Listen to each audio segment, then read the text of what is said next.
മാന്യ പ്രേക്ഷകർക്ക് എൻ്റെ പ്രണാമം.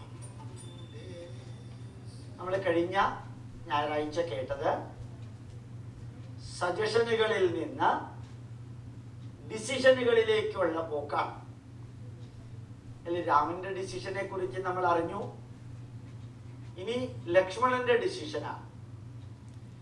രാമൻ 100% ശാന്തമായിട്ട് വരും വരായികകളെല്ലാം മുൻകൂട്ടി കണ്ടുകൊണ്ടോ അല്ലെങ്കിൽ കണ്ടാലും കണ്ടില്ലെങ്കിലും തന്റെ തീരുമാനം ഉറച്ചതാണെന്ന ബോധ്യമുള്ളത് കൊണ്ടോ രാമൻ തീരുമാനമെടുത്തു. രാമനാണ് തീരുമാനമെടുക്കേണ്ടിയിരുന്നത്. ലക്ഷ്മണന്റെ കാര്യത്തിൽ നോക്കാം. ലക്ഷ്മണനോട് കാട്ടിലേക്ക് പോകാൻ ആരും പറഞ്ഞിട്ടില്ല. എന്നിട്ടും തന്നോട് പറയാത്തൊരു കാര്യത്തിന് ലക്ഷ്മണൻ തീരുമാനമെടുത്തു. ആദ്യം ദേഷ്യപ്പെട്ട് വളരെ ഉച്ചത്തില് ദശരഥനെയും കൈകേയിയെയും വഴക്ക് പറഞ്ഞതിന് ശേഷം, ഭർഷിച്ചതിന് ശേഷം ആണ് ലക്ഷ്മണന്റെ തീരുമാനം. ശ്രീരാമന്റെ തീരുമാനം അതായിരുന്നില്ല. ലക്ഷ്മണന്റെ തീരുമാനം വളരെ ക്ലിയർ കട്ട്, ഞാൻ ജ്യേഷ്ഠന്റെ കൂടെ പോകുന്നു. പക്ഷെ ആ തീരുമാനം എടുക്കുന്നതിന് മുമ്പ് വികാരത്തിന്റെ അടിസ്ഥാനത്തിൽ വിക്ഷോഭം ഉണ്ടായി. ശ്രീരാമൻ അത് ഉണ്ടായില്ല. ഓരോ മാനേജറും ലക്ഷ്മണന്റെ സ്ഥാനത്തിരിക്കും ഓർമ്മിക്കാം, ഇവിടെ ആരെങ്കിലും ലക്ഷ്മണനോട് കൗണ്ടർ ആർഗ്യൂ ചെയ്തു എന്ന് വിചാരിക്കാം. ലക്ഷ്മണൻ ദേഷ്യപ്പെടുമ്പോ ദശരഥൻ പറഞ്ഞു എന്ന് വിചാരിക്കുക, ഞാൻ നിന്നോട് കാട്ടിൽ പോകാൻ പറഞ്ഞിട്ടില്ലല്ലോ, പിന്നെ നീ എന്തിനാ എന്നോട് ദേഷ്യപ്പെടുന്നത്? നേരെ കൈകേയിക്ക് ചോദിക്കാം, ഞാൻ നീയുമായി ബന്ധപ്പെട്ട് ഒരു കാര്യവും ചെയ്തിട്ടില്ല, ഞാൻ ശ്രീരാമനോടെ പറഞ്ഞിട്ടുള്ളൂ. പക്ഷെ അവിടെയെല്ലാം വികാരത്തിന്റെയോ കുറേയൊക്കെ വിചാരത്തിന്റെയോ അടിസ്ഥാനത്തില് ഡിസിഷൻ എടുക്കുന്നതിന് മുമ്പ് എടുക്കേണ്ടി വന്ന ലക്ഷ്മണൻ കൃത്യമായിട്ട് റിയാക്ട് ചെയ്തു. ആരോട് റിയാക്ട് ചെയ്തു? ദശരഥനോട് റിയാക്ട് ചെയ്തു ദേഷ്യത്തില്. കൈകേയിയോട് ലക്ഷ്മണൻ റിയാക്ട് ചെയ്തു ദേഷ്യത്തില്.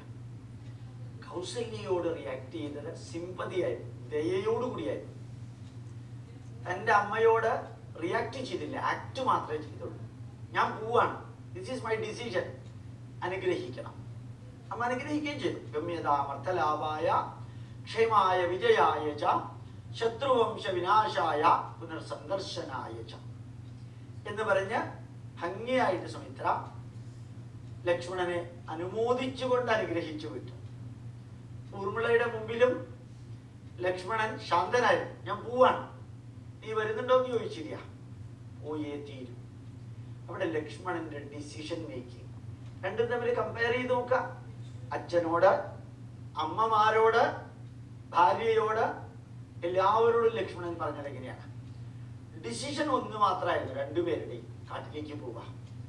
രാമൻ എടുത്ത ഡിസിഷൻ അചഞ്ചലം, പക്വത നിറഞ്ഞത്, ശാന്തം, ഗംഭീരം, വിചാരത്തിന്റെ അടിസ്ഥാനത്തില്. ലക്ഷ്മണൻ കുറച്ച് റിയാക്ട് ചെയ്തു, വികാരത്തിന്റെ അടിസ്ഥാനത്തിലാണ് ഈ ഡിസിഷൻ എടുത്തത്. അതിന് ലക്ഷ്മണന്റേതായിട്ടുള്ള കാരണം ഉണ്ടാവാം. അപ്പൊ ഈ ഡിസിഷൻ മേക്കിങ്ങിൽ ഉണ്ടാവുന്ന പല പ്ലസുകളും മൈനസുകളും ഓരോ മാനേജറും അറിഞ്ഞിരുന്നാല് എന്താ ഗുണം? കഴിഞ്ഞ വെള്ളിയാഴ്ച ദിവസങ്ങളിൽ കൊടുക്കുന്ന ജീവിത സന്ദേശത്തില് ഞാൻ ഒരു സ്ഥലത്ത് പറയുകയുണ്ടായി, വളരെ വ്യക്തമായിട്ട്, അല്ലെങ്കിൽ നിങ്ങൾ പിന്നീട് അത് കേൾക്കുന്നുണ്ടാവും. ആ പറഞ്ഞത് ശരിയായ തീരുമാനം, അനുഭവം, തെറ്റായ തീരുമാനം, ഇതാണ് റിസൾട്ട് മുഴുവനും ആശ്രയിച്ചിരിക്കുന്നത്. അതുകൊണ്ട് ശ്രീരാമന്റെ തീരുമാനം ശരിയായതായിരുന്നു എന്ന് ശ്രീരാമനെ ബോധ്യപ്പെടുള്ളൂ, മറ്റുള്ളവർക്ക് ബോധ്യപ്പെടണമെന്ന് നിർബന്ധമില്ല. കാരണം രാജസിംഹാസനത്തിൽ ഇരിക്കേണ്ട ആളാണ് പോകുന്നത് കാട്ടിലേക്ക്. അതും ഒരു ജോലിക്കാരിയുടെ ഉപദേശം കേട്ട് ഒരമ്മ അപ്രകാരം ആവശ്യപ്പെട്ടതനുസരിച്ച് രാമനുമായിട്ട് ഒരു ബന്ധമില്ലാത്ത ആവശ്യമാണ്. എന്നാലും രാമന്റെ ഡിസിഷൻ കറക്റ്റായിരുന്നു. എന്തായിരുന്നു ഡിസിഷൻ കറക്റ്റാണെന്ന് ഗോപാലകൃഷ്ണൻ പറയാൻ കാരണം, രാമൻ ഭൂമിയിലേക്ക് വന്നത് രാജ്യം ഭരിക്കാനല്ല. രാമാവതാരത്തിന്റെ പുറകില് വലിയ ലക്ഷ്യമുണ്ട്.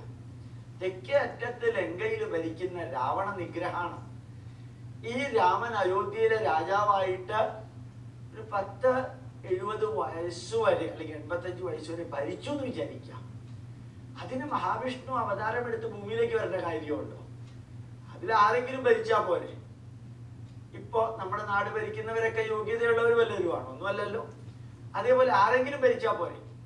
അതിന് വിഷ്ണു വരേണ്ട ആവശ്യമില്ല, അവതാരം ഉണ്ടാവേണ്ട ആവശ്യമില്ല.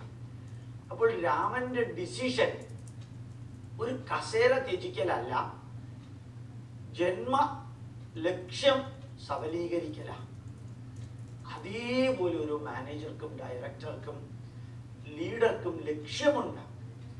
അത് പദവി അലങ്കരിക്കലല്ല, പദവി അലങ്കരിപ്പിക്കലുമല്ല, അത് വ്യക്തി അധിഷ്ഠിതവുമല്ല.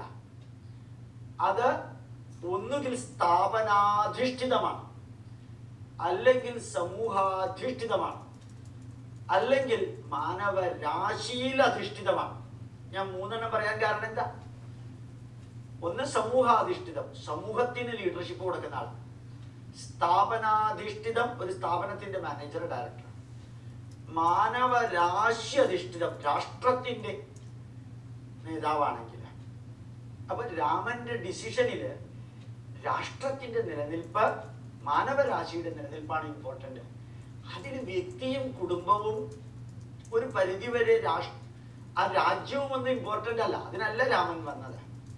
ഇപ്പൊ രാമന്റെ ഡിസിഷൻ കറക്റ്റാ, ഈ ലക്ഷ്മണന്റെയും ഡിസിഷൻ കറക്റ്റാണ്.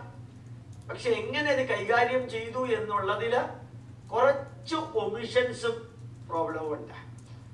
എന്നാലും ലക്ഷ്മണൻ ചെയ്ത കാര്യങ്ങൾ കാരണമാണ് ഈ രാമായണം എന്ന ഗ്രന്ഥം പോലും നിലനിന്നത്. സീതയെ ഒറ്റയ്ക്ക് വിട്ട് രാമന്റെ അടുത്ത് മാരീചൻ മാന വരുന്ന സമയത്ത് എത്തിയില്ലായിരുന്നെങ്കിൽ സീതയെ രാവണൻ അപഹരിക്കില്ല. സീത ലക്ഷ്മണന്റെ സംരക്ഷണയിലാണ്. അപ്പൊ രാവണൻ വന്നില്ലായിരുന്നെങ്കിൽ സീത രാമന്റെ കൂട്ടത്തിൽ ഉണ്ടാകുമായിരുന്നു. രാവണൻ ഒരിക്കലും സീതയെ അപഹരിക്കില്ല. അപ്പൊ പിന്നെ രാവണ നിഗ്രഹത്തിന്റെ ചോദ്യമേ ഉദിക്കുന്നില്ല. അപ്പൊ ലക്ഷ്മണൻ വരേണ്ടതും ഇങ്ങനെ ഡിസിഷൻ എടുക്കേണ്ടത് ആവശ്യമായിരുന്നുകൊണ്ട് ഡിസിഷൻ കറക്റ്റാ. അത്ര വ്യക്തമായിട്ട് രാമായണം പോകുന്നത് ശരിക്കു പറഞ്ഞാൽ കമ്പ്യൂട്ടർ കമ്പോസ്ഡ് ആയിട്ടുള്ള ഒരു നാടകം മാതിരിയാണ് എന്ന് തോന്നുന്നു. അടുത്ത ക്ലാസ്സിൽ അടുത്ത ഞായറാഴ്ച നമ്മള് ഭരതനെ കുറിച്ചായിരിക്കും കേൾക്കാം. എന്റെ വിനീത പ്രണാമം. നമസ്കാരം.